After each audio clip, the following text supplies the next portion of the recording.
দর্শক আপনাদের স্বাগত জানাচ্ছি ভয়েস অফ আমেরিকা থেকে। আমি আহসানুল হক। আমার সাথে রয়েছেন ভয়েস অফ আমেরিকার senior diplomatic correspondent Cindy Saine. Cindy, welcome to our show. How are you doing? Fine, thank you. My pleasure. We know that the U.S. government has recently declared Myanmar's treatment of Rohingya minority as genocide. Beyond the Holocaust, the United States has concluded that genocide was committed 7 times. Today marks the 8th, as I have determined that members of the Burmese military committed genocide and crimes against humanity against Rohingya. The report was based on a survey of more than 1,000 Rohingya refugees living in Bangladesh, all of whom were displaced by the violence in 2016 or 2017. 3/4 of those interviewed said that they personally witnessed members of the military kill someone. More than half witnessed acts of sexual violence. 1 in 5 witnessed a mass casualty event, that is, the killing or injuring of more than 100 people in a single incident.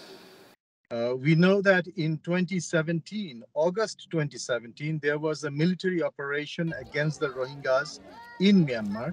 And since then, a huge number of Rohingyas fled to neighboring Bangladesh. And now Bangladesh has more than 1 million Rohingya refugees sheltered there. Now, for the first time, the United States, they have recognized Myanmar's treatment of Rohingya minority as genocide. The Secretary of State, Antony Blinken, recently made the announcement. So how much weight does it carry? What is the significance of this announcement? Yes, it's a very significant announcement, and Secretary Blinken made it at the United States Holocaust Museum, a very somber backdrop. And he said right now, we see the Russian invasion of Ukraine and the killing of civilians that's going on there, that we remember, and the Holocaust Museum is even more important to speak up wherever this is happening. And he did call what happened against the Rohingyas a genocide, saying that Myanmar's military went beyond just simply mass atrocities, seeking to destroy the Rohingya completely, basically to erase them from the face of the earth. And so this was significant. Of course, as your audience likely knows, some are asking what took them so long. And under the previous administration, under Secretary of State Mike Pompeo, he had said that these were, atrocities and crimes and things of that nature, but did not use the word genocide. And some experts think that part of that was the U.S. wanting to maintain good relations with the civilian leader in Myanmar, Aung San Suu Kyi, and part of it was also the U.S. not wanting to anger China. But it would seem now that we've had the coup in Myanmar and the military directing these heinous crimes and violence and killings and rape, not against just one ethnic group or several ethnic groups, but against basically anybody who dares to disagree with the government, that things have changed and that the U.S. was prepared to say this was a genocide. Secretary of State Antony Blinken also mentioned that this is the 8th time that the United States have declared a genocide. Only 7 times in history they have labeled things like that as genocide in the past, and this is the 8th time. So that's one thing. And also we have seen in news reports recently that the United Nations human rights chief, he has said that the situation in Myanmar, the humanitarian crisis situation is serious. It's a serious situation there. Also, there was another report that says that Facebook failed to detect the hate against Rohingyas. Now, there are criticisms that United States sanctions on the Myanmar so far are not biting enough.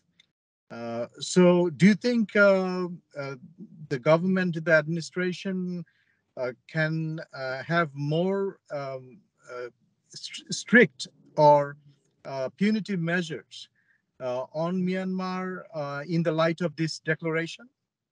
Well, I think that's a fair question, and that is an issue that many are concerned about because the U.S. basically already has layers of sanctions against particularly members of the military junta, and they are already under sanctions. So one asks, how much more can the U.S. do to actually reach them?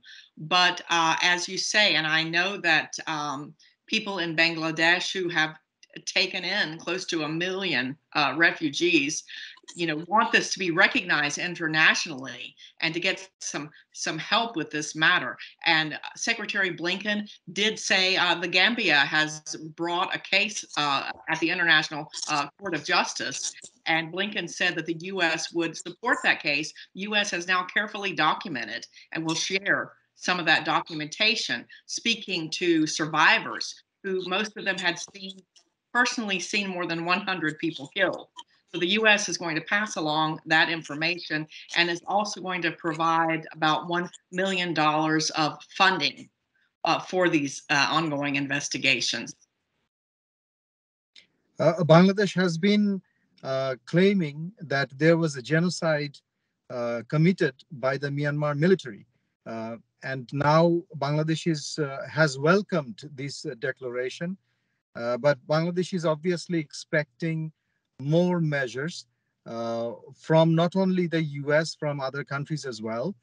Do you think that the United States will coordinate with Bangladesh on this matter so that things can be dealt with the repatriation of the Rohingyas? How can more pressure can be created on Myanmar so that they start taking back the Rohingyas? Because so far, more than 1 million refugees in Bangladesh, and Myanmar has not taken back any so far. Right. And these are thorny issues. And as you know, the United States keeps saying that it wants to pivot to Asia, and then some other international crisis happens, as we're now seeing in the middle of Europe, this war going on in Ukraine. But I think this, hopefully, this long-awaited genocide declaration will pave the foundation for the U.S. and others to realize, okay, now we've recognized what this is. Now we need to take more concrete steps, as you say, to deal with the issue and to help refugees and to help Bangladesh, who is hosting these refugees for so many years now. Saine, thank you so much for your time. My pleasure. দর্শক, আমি কথা বলছিলাম voice of আমেরিকার senior diplomatic correspondent সিন্ডি সেইনের সাথে। আশা করি সবাই আমাদের সাক্ষাৎকারটি উপভোগ করেছেন। আমি ভয়েস অফ আমেরিকা থেকে আপাতত বিদায় চাইছি। আহসানুল হক।